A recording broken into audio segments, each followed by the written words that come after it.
Kidney और gall bladder stone के खात्मे का जरिया, फिर से पथरी न होने का मुकम्मल इलाज। आज ही तशरीफ लाएं R&S यूनानी pharmacy, first floor, syndicate bank, Bahadurpura x road, Hyderabad. अस्सलाम वालेकुम नाज़रीन, आइए नज़र डालते हैं देश और दुनिया के खबरनामे पर। सच न्यूज के खबरनामे में आप सबका इस्तकबाल है। आज सबसे बड़ी खबर आ रही है कि 1 नवंबर से खुल जाएंगे दिल्ली में सभी स्कूल। दिल्ली के डिप्टी सीएम मनीष सिसोदिया ने कहा है कि स्कूल 1 नवंबर से सभी स्कूलों को खोल दिया जाएगा। स्कूल खुलने पर किसी भी पेरेंट्स को अपने बच्चे को स्कूल भेजने के लिए बाध्य नहीं किया जाएगा। दिल्ली में कोविड-19 की वजह से बंद किए गए सभी स्कूल अब फिर से खुलने जा रहे हैं। दिल्ली के डिप्टी सीएम मनीष सिसोदिया ने यह ऐलान किया है। स्कूल खुलने पर किसी पेरेंट्स को अपने बच्चे को स्कूल भेजने के लिए दबाव नहीं डाला जाएगा। पढ़ाई ब्लेंडेड मोड में होगी, यानी फिजिकल और ऑनलाइन दोनों साथ चलेंगे। 50% से ज्यादा बच्चों को एक बार में नहीं बुलाया जा सकेगा। स्कूल ही सुनिश्चित करेगा कि उसके सारे स्टाफ को वैक्सीन लग चुकी है। 98% को पहली डोज लग चुकी है। उप मुख्यमंत्री मनीष सिसोदिया की इस घोषणा का मतलब ये है कि अब नर्सरी से लेकर 8वीं तक के बच्चे भी स्कूल जा सकेंगे। मार्च 2020 में जैसे ही कोरोना एंट्री हुई थी, स्कूल बंद किए गए थे। इसके बाद जनवरी 2021 में 9वीं से 12वीं के बच्चों के लिए स्कूल खोले गए थे, लेकिन 8वीं तक के बच्चे मार्च 2020 के बाद 1 नवंबर से पहली बार स्कूल जा सकेंगे। बता देंगे दिल्ली में 9वीं से 12वीं तक के स्कूल 50% क्षमता के साथ पहले ही खुले हुए हैं। क्लासरूम की सिटिंग क्षमता के अधिकतम 50% तक के बच्चे एक बार में क्लास कर सकते हैं। हर क्लास में सोशल डिस्टेंसिंग के लिए अलग अलग समय का फॉर्मूला है। मॉर्निंग और इवनिंग शिफ्ट के स्कूलों में दोनों शिफ्टों के बीच कम से कम 1 घंटे का गैप जरूरी है।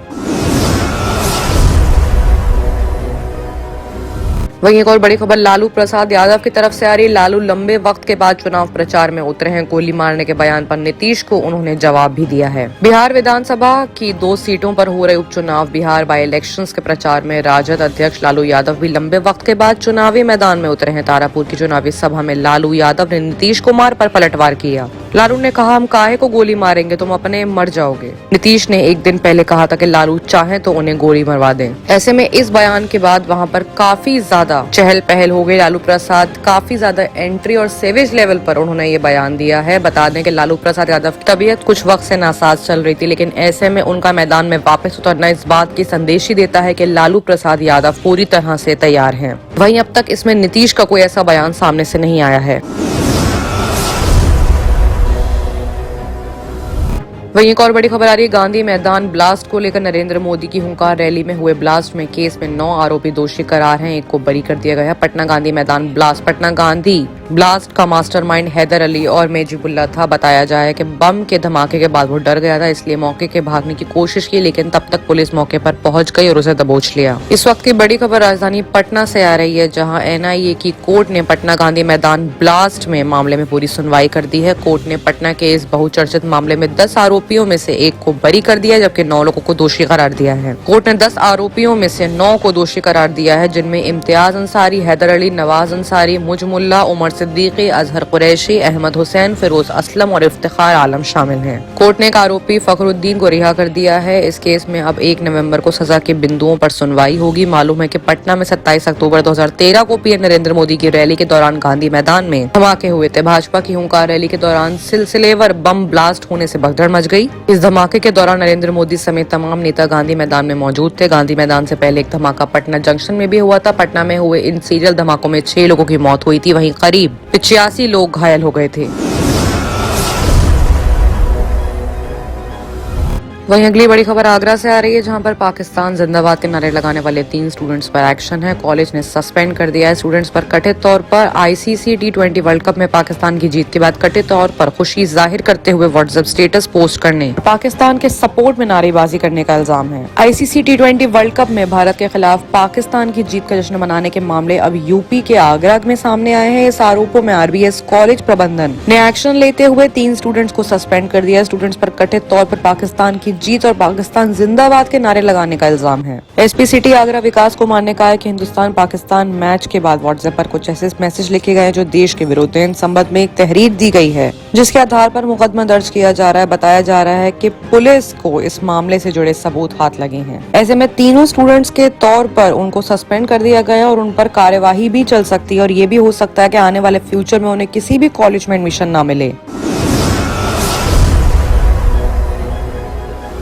और आइए अब बात करते हैं इंटरनेशनल खबरों की, जहां पे सबसे बड़ी खबर आ रही है। कंगाल पाक को प्रिंस का सहारा है। पाकिस्तान के केंद्रीय बैंक में $3 अरब जमा कराएगा सऊदी अरब। इमरान ने कहा है शुक्रिया। खस्ताहाल इकोनॉमी और महंगाई से बेहाल देश पाकिस्तान की मदद करने के लिए सऊदी अरब एक बार फिर से सामने आया। सऊदी फंड फॉर डेवलपमेंट में मंगलवार यानी ट्यूसडे को पाकिस्तान के केंद्रीय बैंक में $3 अरब जमा करने का ऐलान करा है। इतना ही नहीं, सऊदी अरब डेफर्ड पेमेंट के साथ $1 अरब की ऑयल सप्लाई भी पाकिस्तान को करेगा। पाकिस्तान के प्रधानमंत्री इमरान खान ने सऊदी के क्राउन प्रिंस मोहम्मद बिन सलमान को इस मदद के लिए शुक्रिया अदा किया है। इमरान खान ने ट्वीट किया है कि मैं प्रिंस मोहम्मद बिन सलमान को पाकिस्तान के केंद्रीय बैंक में $3 अरब जमा कराने और $1.2 अरब के रिफाइंड पेट्रोलियम प्रोडक्ट के फाइनेंसिंग के लिए शुक्रिया अदा करना चाहता हूं कि ऐसे हमारे हमेशा कठिन समय में साथ रहे हैं, अब जब भी दुनिया बढ़ते कम्युनिटी प्राइस का सामना कर रही है। इमरान खान ने 23 से 25 अक्टूबर तक सऊदी अरब के दौरे पर थे। इमरान यहाँ मिडिल ईस्ट ग्रीन इनिशिएटिव सम्मेलन के उद्घाटन समारोह में शामिल हुए। इमरान ने मंडे को रियाद में middle east green initiative summit के अलग सऊदी अरब के क्राउन प्रिंस मोहम्मद बिन सलमान बिन अब्दुल्लाजीज अल सऊद से मुलाकात भी की। इस मुलाकात के ठीक बाद सऊदी अरब की तरफ से तो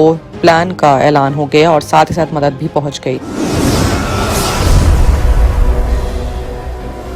वहीं एक और बड़ी खबर आ रही है जापान से, जहां पर प्यार के खातिर छोड़ दी राजाशाही। जापान की प्रिंसेस ने बॉयफ्रेंड से शादी करके छोड़ दिया अपना रॉयल टाइटल। प्यार के लिए इंसान सबको छोड़ सकता है, ये बात अपने किस्से कहानियों में सुनी होगी, लेकिन जापान की प्रिंसेस माको ने इसे सच साबित कर दिया। माको जापान के मौजूदा राजा नारुहितो की भाई प्रिंस आकिशिनो की बेटी है। माको ने ट्यूसडे को अपने कॉलेज के बॉयफ्रेंड केई कुमार के साथ शादी कर ली। इसके साथ ही माको ने अपना रॉयल टाइटल यानी शाही खिताब भी छोड़ दिया, जो शाही परिवार के मेंबर को एक आम आदमी से शादी करने से रोकता है। प्रिंसेस और उनके बॉयफ्रेंड की शादी ऑफिशियली घोषणा मंगलवार सुबह उस वक्त हुई जब शाही परिवार के भरण पोषण की जिम्मेदारी संभालने वाली इंपीरियल हाउस होल्ड एजेंसी ने मैरिज ऑफिस में दोनों की शादी को रजिस्टर्ड कराने के लिए इम्पोर्टेड पेपर जमा किए थे। ऐसे में शादी के साथ उन लोगों ने सभी परंपराओं को तोड़ दिया जो जापान में किसी शाही शादी का हिस्सा होती हैं। इतना ही नहीं, प्रिंसेस मैको ने $13 लाख की वो रकम भी लेने से इनकार कर दिया जो जापानी राजवंश की परंपरा के अनुसार किसी रॉयल वुमन को शाही फैमिली से बाहर शादी करने पर रॉयल टाइटल छोड़ने के बदले मुआवजे के तौर पे दी जाती है। लेकिन माको और कोमोरो के शादी को लेकर इतने विवाद हुए कि माको ने इस हर्जाने को भी लेने से मना कर दिया।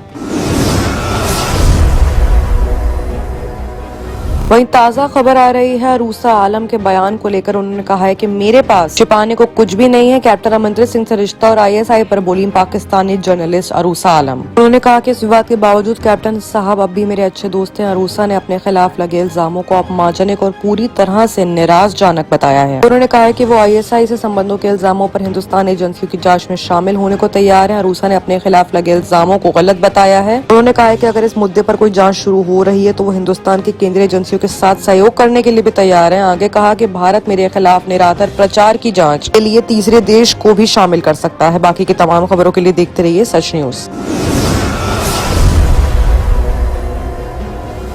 किडनी के अमराज से परेशान मायूस लोगों के लिए खुशखबरी। R&S यूनानी फार्मेसी किडनी और गॉल ब्लैडर स्टोन के खात्मे का जरिया। अब UNI स्टोन कैप्सूल्स के जरिए खात्मा कीजिए। No operation, no side effects, 100% result. सिर्फ UNI स्टोन कैप्सूल से मुस्तहिक लोगों के लिए खुसूसी रियायत। फिर से पथरी न होने का मुकम्मल इलाज। दर्द, कॉन्स्टिपेशन और पुराने कब्ज से निजात पाइए। आज ही तशरीफ लाएं। R&S यूनानी pharmacy, first floor, syndicate bank, Bahadurpura X road, Hyderabad. Contact 9703 939 436 9063 383760।